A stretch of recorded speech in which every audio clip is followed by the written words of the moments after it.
From the Laycock Center in Williamsburg, joined by head coach Mike London. Coach, your winning streak comes to an end on Saturday afternoon. Just what were some of the positives you took away from that game? I mean, obviously disappointed because of the loss, but again, I go back to such a young group of players that are in key positions to get better, and later on as we start building this program to be significant players in our opportunities to compete for the CAA championship and ultimately the playoffs. So, disappointed that we weren't able to convert on some of the third downs, and they were able to do that and extend their time of possession.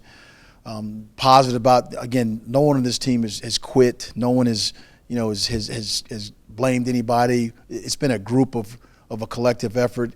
It was outstanding to watch. We celebrated 28 seniors, playing their last game here at Zabel Stadium, and 28 seniors, that's a lot of people that are leaving, but each one of those young men have been very positive with the freshmen that are playing, with the program.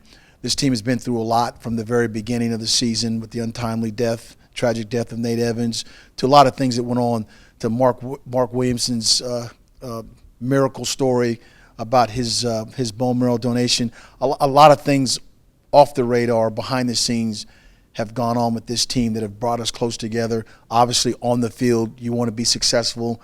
We got to do a better job of that as coaches, putting the plan together, but also knowing that there's a great group nucleus of players that are coming back, that this team will be good, for years to come. So that's what it's all about. But we want to end up on a positive note against a rival, University of Richmond, and and just make sure we can celebrate the opportunities. Thankful for the seniors, but also for the program moving forward. One of the highlights in the game was Tyler Chris, the guy we talked to today. He had the scoop and score fumble recovery for a touchdown. And he's kind of like an epitome of what you just talked about, a guy that came into the season as an all-conference fullback. He switched over midway to play linebacker and has made an impact for you on defense. Just talk about guys like that. He has. Tyler's a selfless guy, great leader. He came to us as coach. I rushed the passer in high school, and he was playing a little bit of running back as well. And we said, okay, you know what, let's get you over there.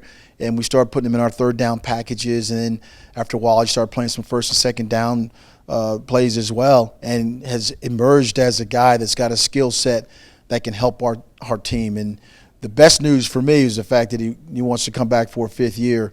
And there's a guy that's a stand-up outside linebacker that can get it done. So talk to him about what kind of goals he has for himself, but also he's a great leader, and to have him back and to be part of our this program is significant for us. So I love him, and hopefully he gets some multiple sacks and all those good things that happen in the game this Saturday coming up.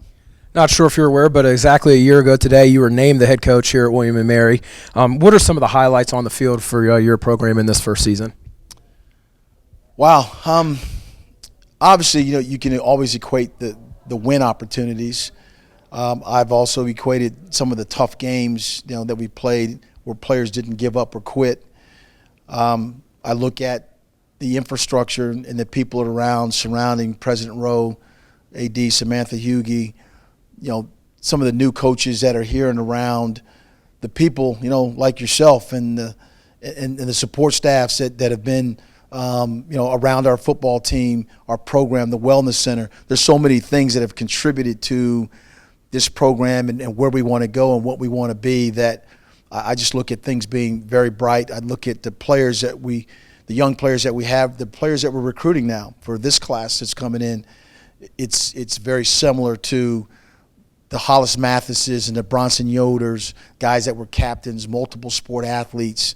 And that's the exciting part about it. And taking the brand of what William & Mary is nationally is something that the type of young men we're attracting is really something to watch. And so watching those things come together has been something that's been we're thankful for and look forward to moving forward with. Finally, you wrap up at Richmond, a rivalry game that you're very familiar with. Obviously played in it as a student athlete, coached in it on the other side, but still a game that we played in. A chance to win a trophy here in the final week of the season, which is always nice. Just your thoughts on the Spiders and what this game means to you. Sure. People talk about, there's coach speak, it's one game at a time, but obviously the human element it's out in the forefront of. That's where I went to school. I know a lot of people there. Great friends, opportunities, won some big games there.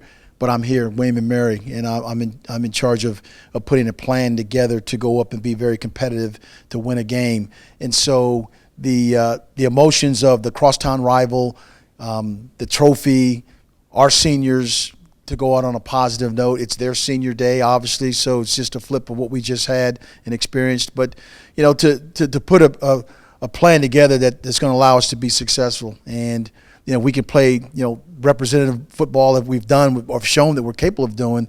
Then there's a lot of areas we're very similar in terms of statistics. So it's going to be important that we've got to play kind of an all-three phase and a level of football that's going to be at a high level. That's going to give us an opportunity to win a game.